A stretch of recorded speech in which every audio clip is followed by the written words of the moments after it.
thoughts, man. I wanted to ask you about this the other day too, bro.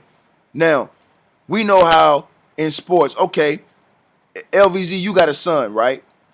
Now, your son is coming up. Right. I don't know what your son, I don't know what type of stuff your son is into, like if he's into He's sports, if he's talking into about ball, man. if he's into music, you know what I'm saying? I don't know what he's into, but This is about LeVar. huh? I know what you about to ask. Right. You about to ask me about LeVar Yeah. Ball. Like, Yeah. Now listen, this what I wanted, cause you already know I'm going with this. So the dude's daddy just can't stop talking, yeah. man. Now listen, this is my whole standpoint from the thing. If your son nice, he let him display that on the court, let him prove himself on the highest levels, and then you celebrate that after he's proven himself. Man, you don't just come in talking about your son is a freshman in college and he's a damn good basketball player. But you don't just come in talking about some he can do this and that better than Jason Kidd and he's better than Stephen Curry and he can beat Stephen Curry one-on-one. Stephen Curry is a two-time MVP of the NBA and a world champion. Jason Kidd is a world champion, a Hall of Fame point guard. Your son still got to go to a league right now where the point guard play is at its strongest that it's been in a long time. Where you got to see guys like John Wall on a nightly basis, Damian Lillard, James Harden, Kyrie Irving, CP3, and the list goes on and on and on. Stephen Curry. You can't just come running your mouth like that because I'm going to tell you, when your son goes in there, he going to get that rookie treatment. And another thing, they're saying that now that his daddy's mouth could potentially cost his son the #1 overall draft pick. Now, this is my thing. If I got a son, bro, Right. and my son is nice, yeah, I'm going to be happy. I'm going to be, you know what I'm saying, supportive of my son. I'm going to be happy for my son. I'm going to defend my son. But I'm not going to go out there and start fires and put expectations on my son. You understand what I'm saying? Because if he don't pass those expectations that you put on him, shit, you putting all the criticism on him. And he ain't even say nothing. I'm great. I'm all right. This is great. I'm with you as far because I'm the same way. I'm be honest. I'm one of those fathers. I understand where LeVar Ball coming from, but he is taking it to the extreme. I'm one of them fathers that if my kid do something, I think he the best. Of Right. course, this is my kid. Now, whether that's true or not, those are two different things. This is what I'm gonna say about LeVar Ball, what you just said, why he need to shut up. You remember the Harrison twins? Yes. Bruh. You remember the Harrison twins? Yeah, from right? Kentucky. Andrew and Aaron Harrison. Yeah, from Kentucky. Yeah, I used to love them. I watched them coming out of high school, out of Texas. I used to like them boys. I thought both of them should be pros. And as a matter of fact, Aaron is playing for Memphis off the bench and busting ass. Right. Now, this is why I bring them up. When they came out of high school, remember that one year they had with Julius Randle and the boy that went to the Celtics. I keep forgetting his name.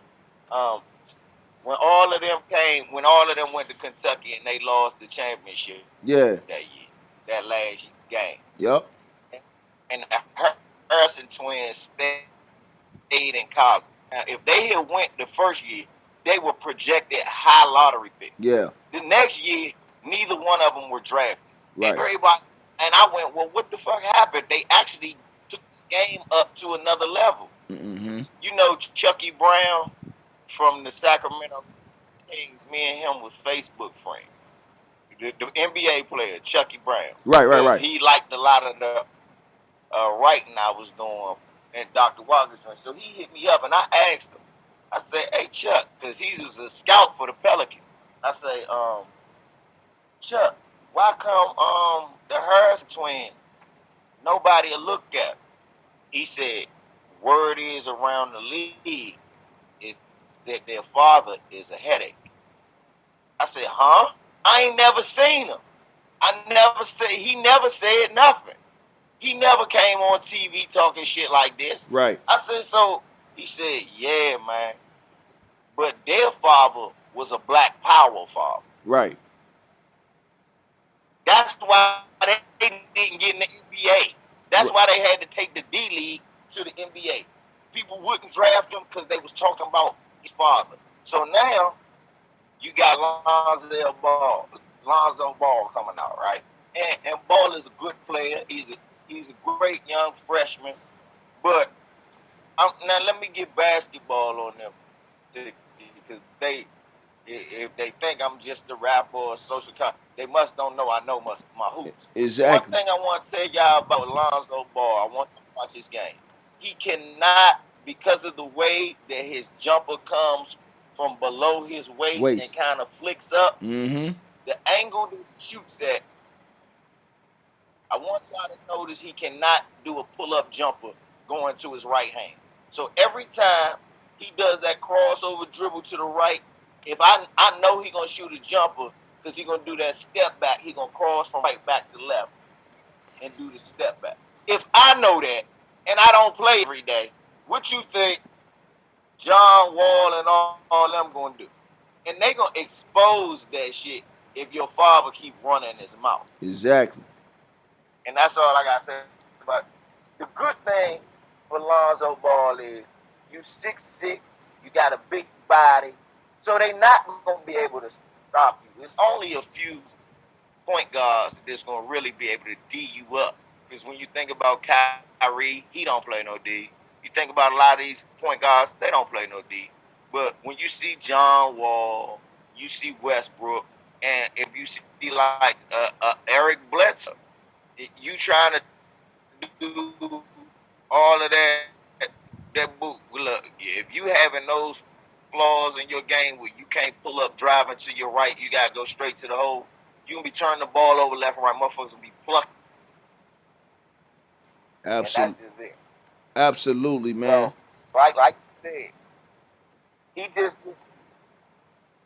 and then it ain't even a lock that he gonna be number one because I like Joshua Jackson. Man. Well, they saying the rumors is that his pops is really making that a hard thing for him right now, man. With his mouth, man. And this is my thing. I don't never have a problem with a man loving his son, being confident in his son. My whole thing is that you take it into a whole nother level when you saying that some of the stuff that he's saying, and your son has never even played one game in the NBA. We've seen college sensations go to the NBA and not do shit. And so you don't want to make and give these guys a reason to listen, man. I'm not going to say that people are of this type of cloth now, but I know, man, back in the day, if your daddy or somebody was talking like that, you come to the court, a nigga try and take you out for real. And they'll be square business with you on the court. They're going to be extra physical, everything. You know what I'm saying? They going to be serious. I mean, you won't be able to. Normally, when you play basketball, sometimes it's a mutual respect. There's a motherfucker, all right, let me see what you got. Let me see what you got. Nah, they not even going to give him that feeling out process. Exactly. They jump on his ass and be like, show. And when you're a rookie in the NBA, that might not be good.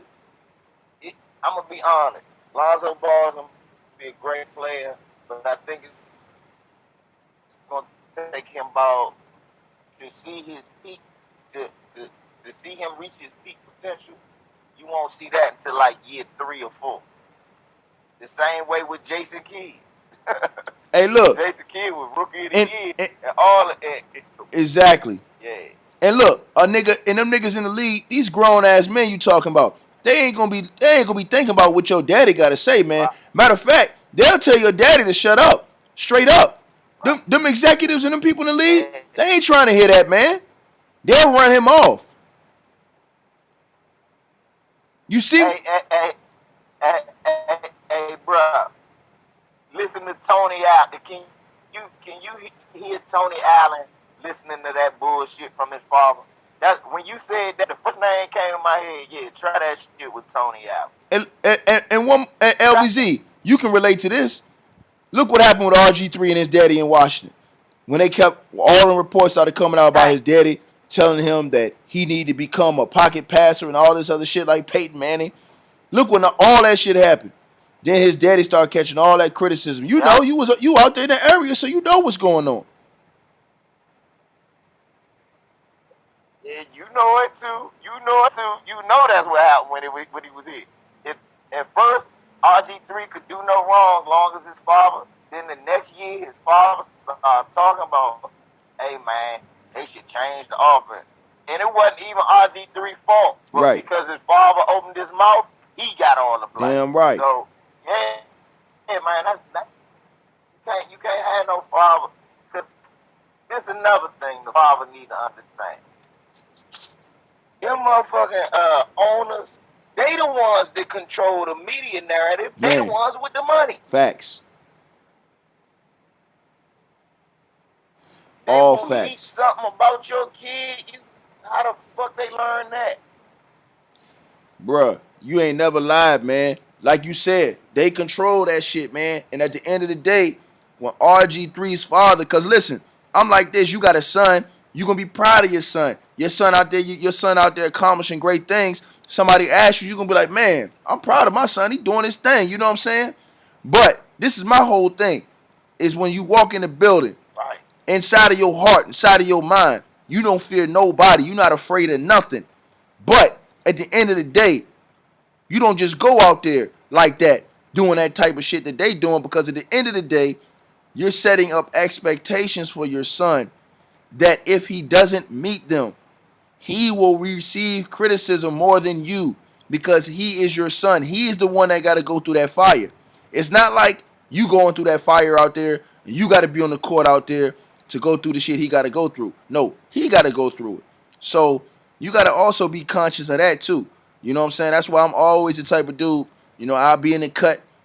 When I have kids one day, I'll be in the cut. You understand what I'm saying? I'll be pushing them in the background. You know what I'm saying? And behind the scenes, I'll be pushing them to be the best they can be. You understand? If somebody asks me about them, you know what I'm saying, I'll speak highly of my kids. You understand what I'm saying? And at the same time, I'm going to let them see their success. And then after they see their success, then, you know what I'm saying, we can have that celebration. But before, we can't just come out here saying what we'll do, because it's a whole nother ball game when you step on that court. Motherfuckers don't know. That nigga John Wall, these niggas is the truth, nigga. The truth.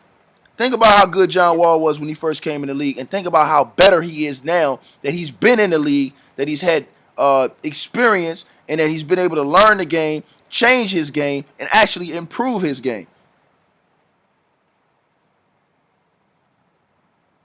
Nah, you know what? I'm going to even go even further, bro, because like you say, I'm right here, and I got to watch it. I'm going to think about how many times John Wall got taken to school until he got where he was today. Mm-hmm. And he was still, like you said, a great player. He was giving you double-doubles. He was super fast, getting steals, but he couldn't win. He couldn't win. And he learned how to get his game. He stepped his game up to a new level. He making the players around him better. That's what it's all about. It ain't about how much shit your father taught. You know who I blame for this? You great lad. It's Good. all Angel Garcia fault. Yo, the Angel Garcia syndrome. It's all Angel Garcia. Oh, man. Look, he the one started this overbearing father shit so he can take the heat off his son, because his son don't know how to talk. Alright, man, Ticket TV, man. Y'all hit that subscribe button. I appreciate all you guys for helping my channel grow, man. Y'all retweet, you know, my videos, pass my videos on social media, help the word spread, help the channel grow. You can hit me on that Facebook. Y'all see it up there in front of the screen in your face. Or you can hit me on the Twitter. All the links are below in the description box. Also, you can subscribe to my other channel as well. That link is below also. So hit me up. Over here is no buck dancing, no cooning.